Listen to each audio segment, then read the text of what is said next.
शिव की भक्ति शिव की पूजा, और नहीं कोई काम दूजा। हर हर महादेव। आप सभी परम भक्तों को जय श्री सीताराम, जय श्री राधे श्याम। प्यारे भक्तों, हम पावन सावन माह का पावन शिव महात्म्य अध्ययन कर रहे हैं।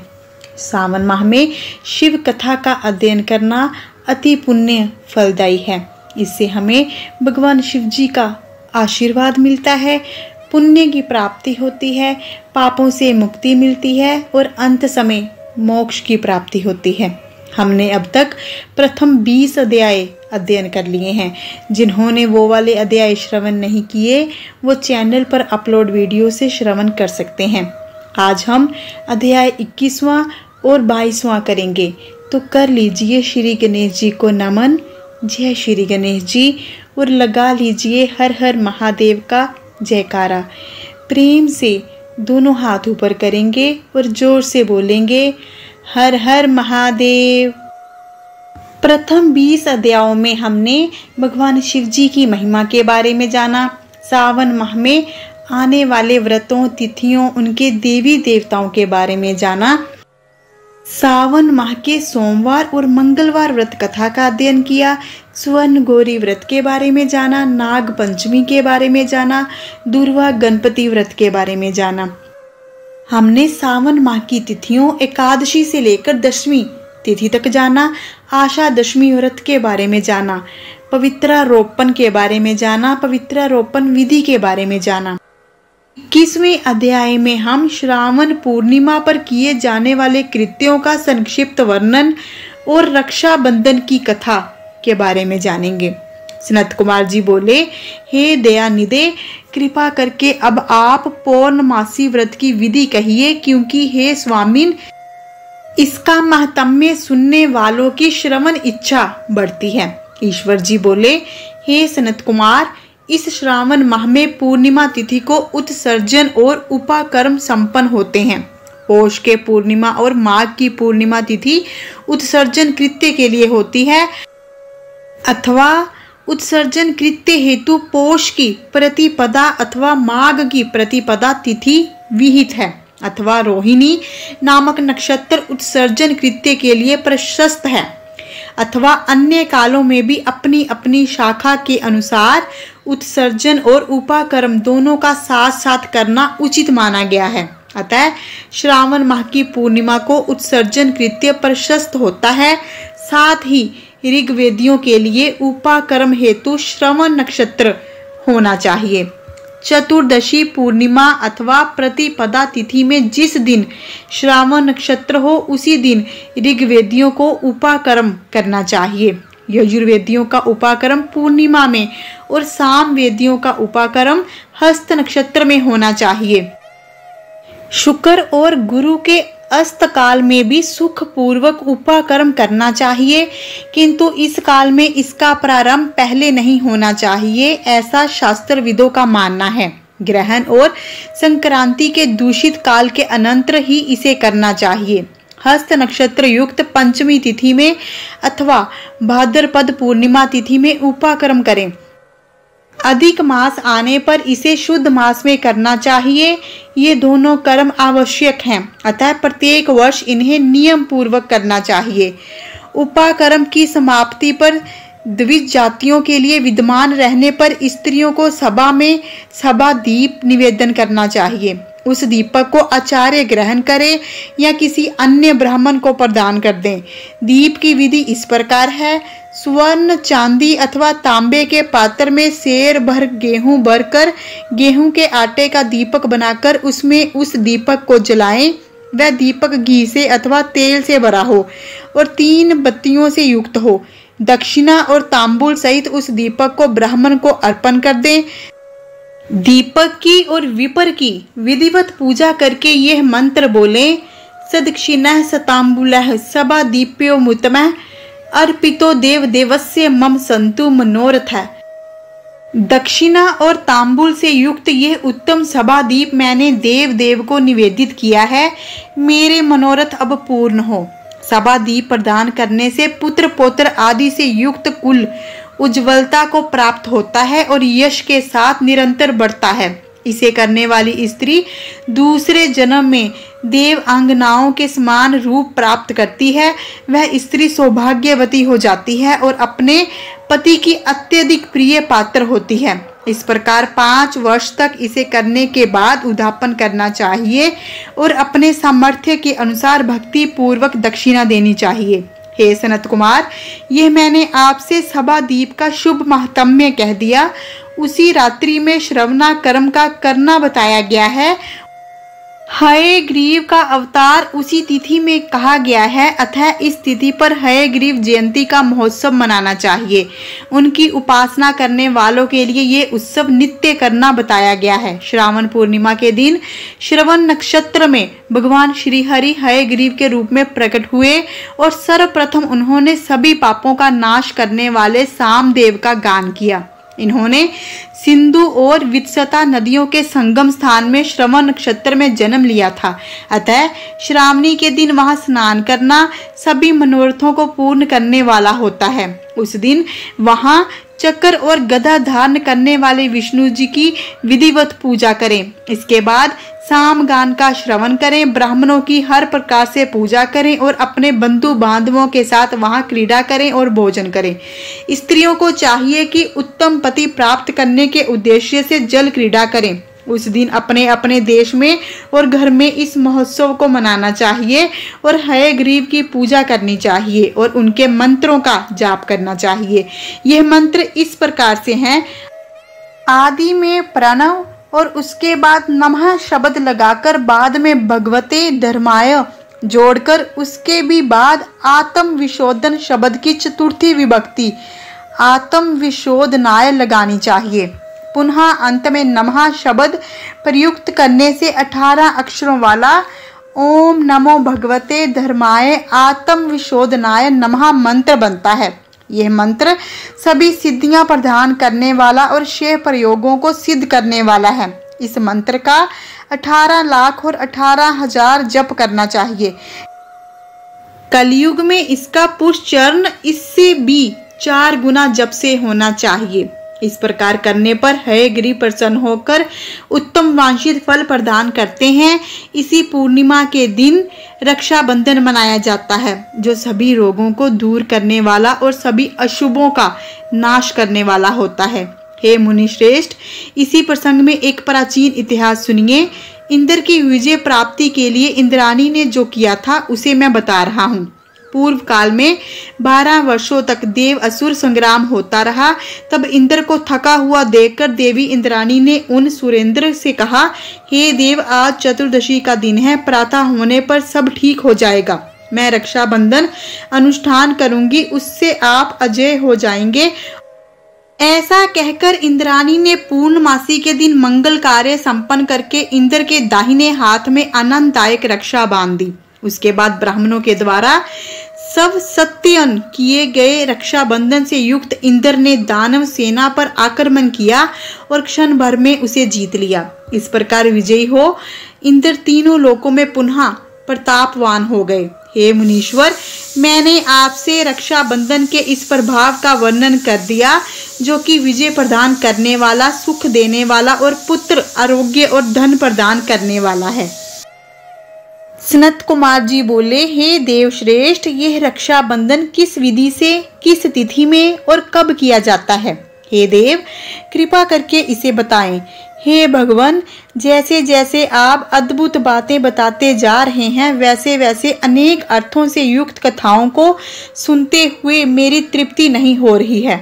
ईश्वर जी बोले, बुद्धिमान मनुष्य को चाहिए कि श्रावण का महीना आने पर पूर्णिमा तिथि को सूर्य उदय के समय श्रुति स्मृति के विधान से स्नान करे। इसके बाद संध्या जप आदि करके देवताओं, ऋषियों और पितरों का तर्पण करने के बाद स्वर्ण में पात्र में बनाई गई स्वर्ण सूत्रों से बंधी हुई मुक्ता आदि से विभूषित विचित्र और स्वश रेशमी तंतुओं से निर्मित विचित्र ग्रंथियों से सुशोभित अलंकृत और अक्षतों से गर्भित एक अत्यंत मनोहर रक्षा अथवा राखी बनाए। इसके बाद कलश स्थापन करके उसके ऊपर पूर्ण पात्र रखें और पुनः उस पर रक्षा को स्थापित कर दें। उसके बाद रम्य आसन पर बैठकर सुहजनों के साथ वार अंगनाओं के नृत्य गान आदि और क्रीड़ा मंगल कृत्य में संलग्न रहें। इसके बाद यह मंत्र पढ़कर पुरोहित रक्षा बंधन करे। येन बदो बलि राजा दानवेंद्रो महाबलः तेन तवा मनु बदनामी रक्षे माँ चल।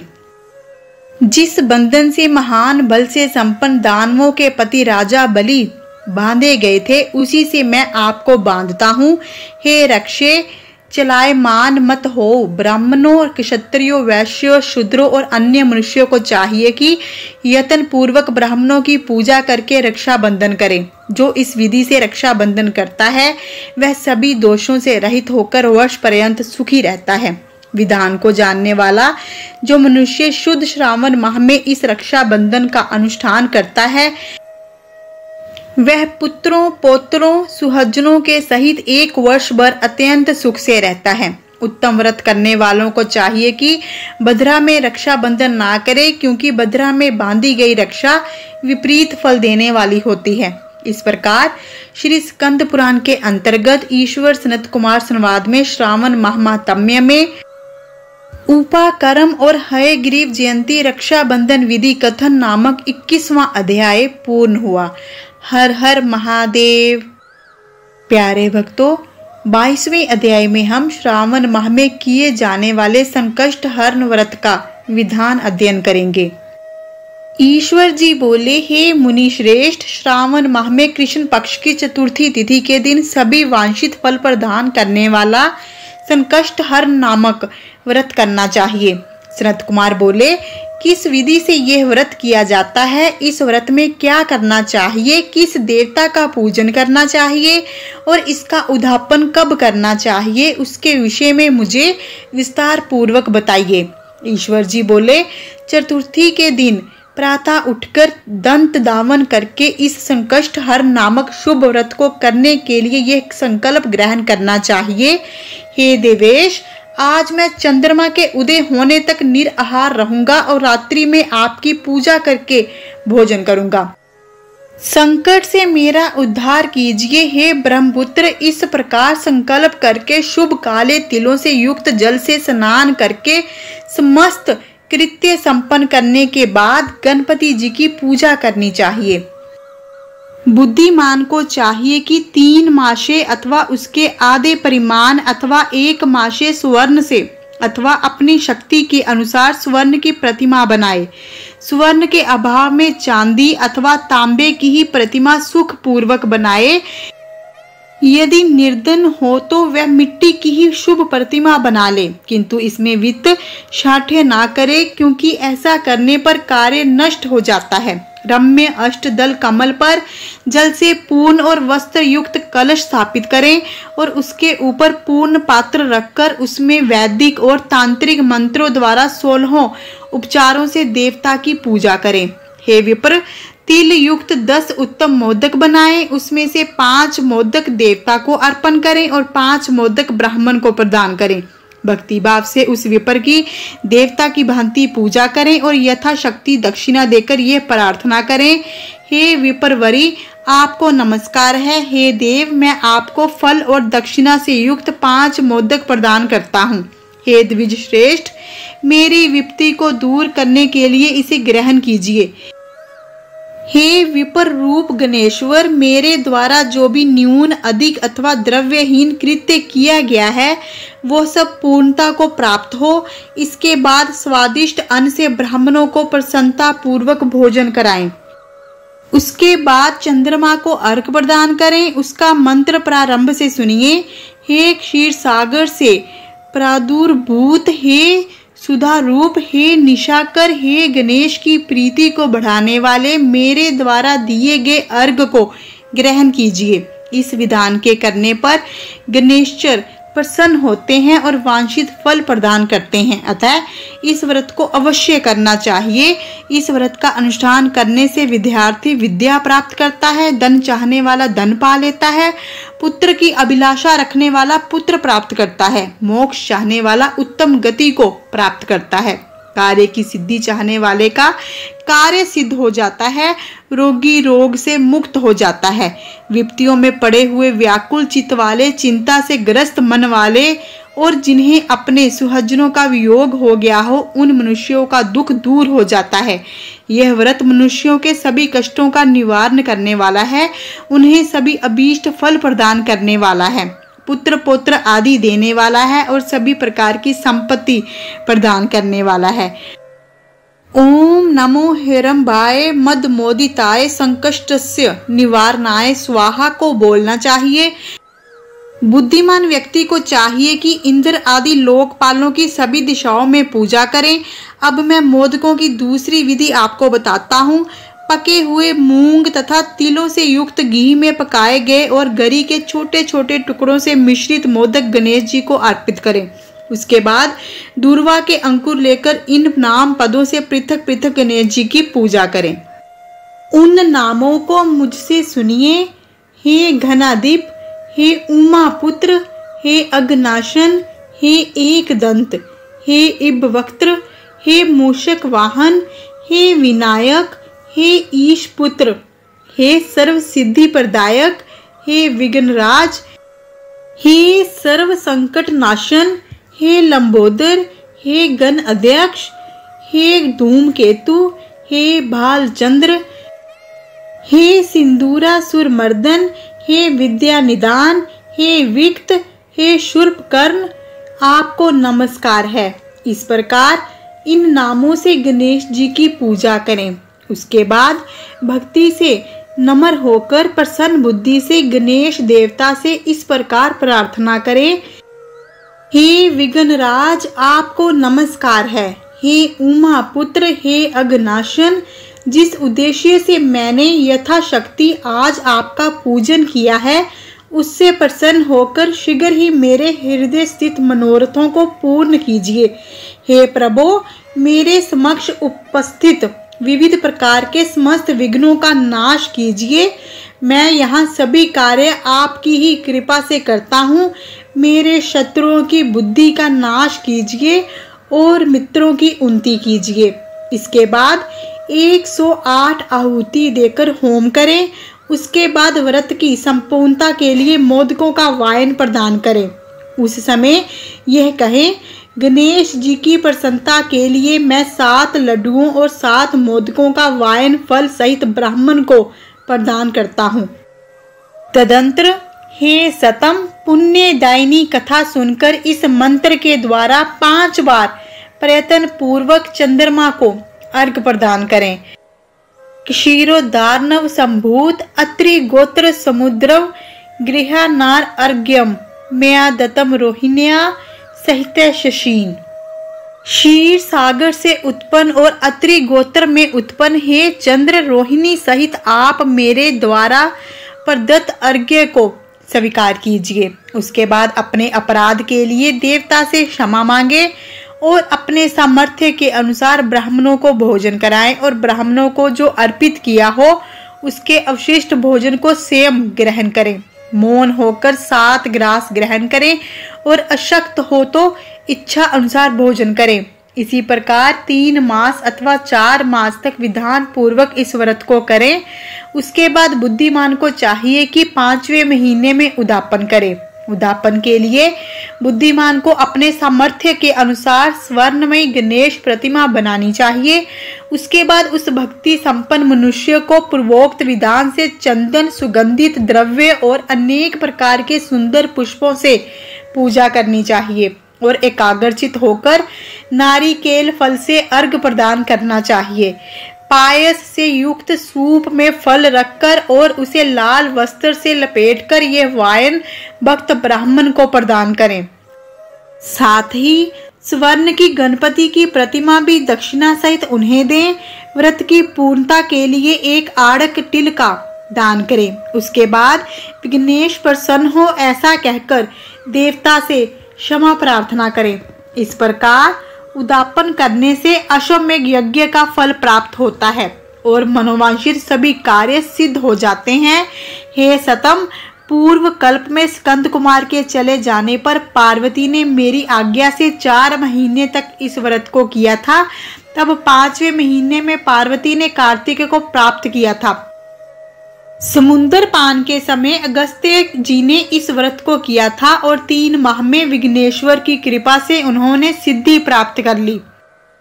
हे विपेंद्र, राजा नल के लिए दमयंती ने 6 महीने तक इस व्रत को किया था। तब नल को खोजती हुई दमयंती को वे मिल गए थे। जब चित्रलेखा अनिरुद्ध को बानासुर के नगर में ले गई थी, तब वह कहाँ गया और उसे कौन ले गया, यह सोचकर प्रद्युम्न व्याकुल हो गए। उस समय प्रद्युम्न को पुत्र शोक से पीड़ित देखकर रुक्मिणी ने प्रेम पूर्वक उससे कहा, हे पुत्र, मैंने जो व्रत अपने घर में किया था उसे मैं बताती हूँ, इसे ध्यान पूर्वक सुनो। बहुत समय पहले जब राक्षस तुम्हें उठा ले गया था, तब तुम्हारे वियोग जन्य दुख के कारण मेरा हृदय विदीर्ण हो गया था। मैं सोचती थी कि मैं अपने पुत्र का अति सुंदर मुख कब देखूंगी। उस समय अन्य स्त्रियों के पुत्रों को देखकर मेरा हृदय विदीर्ण हो जाता था कि कहीं अवस्था साम्य से यह मेरा ही पुत्र तो नहीं। इसी चिंता में व्याकुल हुए मेरे अनेक वर्ष व्यतीत हो गए। तब देव योग से लोमश मुनि मेरे घर आ गए। उन्होंने सभी चिंताओं को दूर करने वाला संकष्ट चतुर्थी का व्रत मुझे विधि पूर्वक बताया। मैंने 4 महीने तक इसे किया। उसी के प्रभाव से तुम शंबरासुर को युद्ध में मारकर आ गए थे। अतः हे पुत्र, इस व्रत की विधि जानकर तुम भी इसे करो, उससे तुम्हें अपने पुत्र का पता चल जाएगा। हे विप्र, प्रद्युम्न ने यह व्रत करके गणेश जी को प्रसन्न किया। तब नारद जी ने उन्हें कहा कि अनिरुद्ध बानासुर के नगर में है। इसके बाद बानासुर के नगर में जाकर उससे अत्यंत भीषण युद्ध करके और संग्राम में शिव सहित बानासुर को जीतकर पुत्र वधु सहित अनिरुद्ध को प्रद्युम्न घर ले आए थे। हे मुने, इसी प्रकार अन्य देवताओं और असुरों ने भी विघ्नेश की प्रसन्नता के लिए यह व्रत किया था। हे सनत कुमार, इस व्रत के समान सभी सिद्धियां देने वाला इस लोक में कोई भी व्रत, तप, दान और तीर्थ नहीं है। बहुत कहने से क्या लाभ, इसके तुल्य कार्य सिद्धि करने वाला दूसरा कुछ भी नहीं है। भक्त, नास्तिक और शठ को इस व्रत का उपदेश नहीं करना चाहिए, अपितु पुत्र, शिष्य, श्रद्धालु और सज्जन को इसका उपदेश करना चाहिए। हे धर्मिष्ठ, हे विधि नंदन, तुम मेरे प्रिय हो और लोक उपकार करने वाले हो, अतः मैंने तुम्हारे लिए इस व्रत का उपदेश किया है। इस प्रकार श्री स्कंद पुराण के अंतर्गत ईश्वर सनत कुमार संवाद में श्रावण माह महात्म्य में चतुर्थी व्रत कथन नामक 22वां अध्याय पूर्ण हुआ। हर हर महादेव। हे महादेव, हे प्रभु, हम आपसे यही प्रार्थना करते हैं कि आप इन अध्यायों का कथन करने वाले पर, श्रवण करने वाले पर और हुंगारा भरने वाले पर सदा प्रसन्न रहे, सभी मनोरथ पूर्ण करें, पुण्य फल प्रदान करें। हर हर महादेव। जय मां पार्वती जी की। यदि आपको वीडियो अच्छी लगती हैं तो इन्हें अधिक से अधिक शेयर करें, दिल से लाइक करें और कमेंट बॉक्स में हर हर महादेव अवश्य लिखें। यदि आप हमारे चैनल पर नए हैं तो कृपा करके हमारे चैनल परम दिव्य शक्ति को सब्सक्राइब कर लीजिए और बन जाइए हमारे इस परम दिव्य सफ़र में हम सफ़र। मिलते हैं अगली वीडियो के साथ। अपना ध्यान रखें, खुश रहें, सुखी रहें। हर हर महादेव। जय मां पार्वती जी की।